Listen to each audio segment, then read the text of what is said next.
Ibinahagi ni Ian De Leon ang huling palitan nila ng mensahe ng kanyang ina na si Nora Aunor na pumanaw noong Miyerkules habang nasa ospital. Sa ulat ng GMA News sa 24 oras, nitong Biyernes, sinabi ni Ian na nag-usap sila ng kanyang ina sa pamamagitan ng chat. Ang pinakahuli niyang message po sa akin ay sabi niya sa akin, "Anak, pakihalik mo ako sa mga apo ko. Hug mo ako sa kanila. Sabihin mo sa kanila na mahal ko sila." Ayon kay Ian. Sinabi naman ni Ian sa ina, "Ma, wag ka namang ganyan magsalita. Pag-outing pa tayo, di ba? Magbo-birthday ka pa. Magbabanding pa tayo." Ipinabatid din ni Ian sa ina kung gaano niya ito kamahal at ng kanyang mga apo. "Lahat po kami binantayan namin siya. Talagang hindi namin po siya iniwanan sa tabi niya." Ayon kay Ian. Nang tanungin si Ian kung papaano niya gustong maalala ng mga tao si Nora, sabi niya, "Pagiging malapit sa Diyos. Buong buhay po namin hindi naging madali. Ang buhay ng tao ay hindi madali. Maraming pagsubok, maraming pinagdadaanan. Hindi po iba ang aming ina. Bawat isa sa atin may mga pinagdadaanan. Minsan, may konting hindi pagkakaintindihan, pero sa halip ng lahat, ang importante ay bumalik loob tayo sa Diyos at matutong magpatawad." Paliwanag ni Ian. Sinabi rin ni Ian na natuto siyang magpatawad, magmahal at magbahagi dahil sa kanyang ina. Sa mga taong nagmamahal sa kanya, sana po ay tularan po natin ang aming ina. Dahil kung hindi dahil sa kanya, hindi kami mapapalaki po ng ganito. Ayon sa aktor.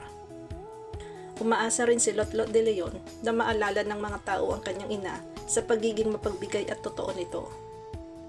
As a person, a lot of people can testify my mom's generosity. You know, hindi lang sa craft niya, kung hindi sa lahat ng bagay. And that's why she's really loved by plenty. Yung pagiging genuine niya and malambing niya sa lahat. The way she helps others also, walang question. Ayon sa aktres. Pumanaw si Nora noong Miyerkules ng gabi sa edad na 71. Ayon kay Ian, acute respiratory failure ang dahilan ng pagpanaw ng kanyang ina. Nakaburol ang mga labi ni Nora sa Heritage Park sa Taguig. Mayroong public viewing sa Sabado at Linggo, April 19 at 20, pero mula 10 a.m. hanggang 4 p.m. lamang. Batay sa naunang impormasyon, ihahatid si Nora sa huling hantungan sa April 22 sa libingan ng mga bayani sa Taguig. Samantala, sa pagpanaw nga ni Nora Aunor, iniulat din ng ilang media outlets sa ibang bansa at nagpaabot din ng pakikiramay ang ilang international news outlets sa pagpanaw nga nito. Sa kanilang artikulo, inilarawan ng British publication na BBC News si Nora bilang isa sa Philippines' most celebrated film stars, habang tinukoy naman ng Associated Press ang national artist bilang isa sa Philippines' biggest stars at kinilala ang kanyang mga kontribusyon sa Philippine entertainment industry.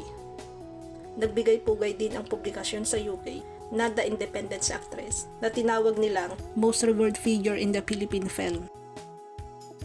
Habang inilarawan ng Gulf News na isang pahayagan sa wikang Ingles sa Dubai, ang kanyang pagpanaw leaves behind a legacy of groundbreaking films, music, and cultural milestone. Kinilala naman ng British tabloid na Daily Mail si Nora bilang Filipino movie icon at ibinahagi ang ilan sa mga pinakamagagandang naganap sa kanyang karera. Ang pahayagang Pakistani na Express Tribune ay nakiisa sa pagpupugay kay Nora na inilarawan nila bilang isang legendary actress at one of the most recognized figures in Philippine entertainment. Mabilis na bumuhos sa social media ang mga pakikiramay mula sa mga Filipino celebrity gaya ni Vilma Santos at Dingdong Dantes. Nagbigay pugay din ang mga anak ni Nora na sina Lotlot at Matet De Leon sa kanilang ina sa social media, habang ang apo niya namang si Janine Gutierrez ay nagpost din ng makabagbag damdaming mensahe sa Instagram. Tinaguri ang superstar, kinilala si Nora bilang National Artist for Film and Broadcast Arts noong 2022. Nakilala siya sa kanyang mga iconic role sa mga pelikulang Himala, Bona at Minsay Isang Gamo-Gamo. Kabilang sa mga huli niyang pelikula ang Mananambal, kung saan nakasama niya si Bianca Umali at Pieta, kung saan nakasama niya si Alfred Vargas. Noong nakaraang taon, napanood din siya sa GMA Afternoon Prime Series na Lilet Matias Attorney at Law na pinagbibidahan ni Joe Berry. Dati na rin silang magkatrabaho sa 2018 Kapuso series na Unanay. Kilala rin bilang sikat na mga awit si Nora at ilan sa kanyang mga kanta, ang Pearly Shells and Tiny Bubbles. Ikinasal siya kay Christopher De Leon noong 1975, ngunit naghiwalay sila kalaunan at naanal ang kanilang kasal noong 1996. Meron silang anak, sina Ian, Lotlot, Atet, Kiko at Kenneth.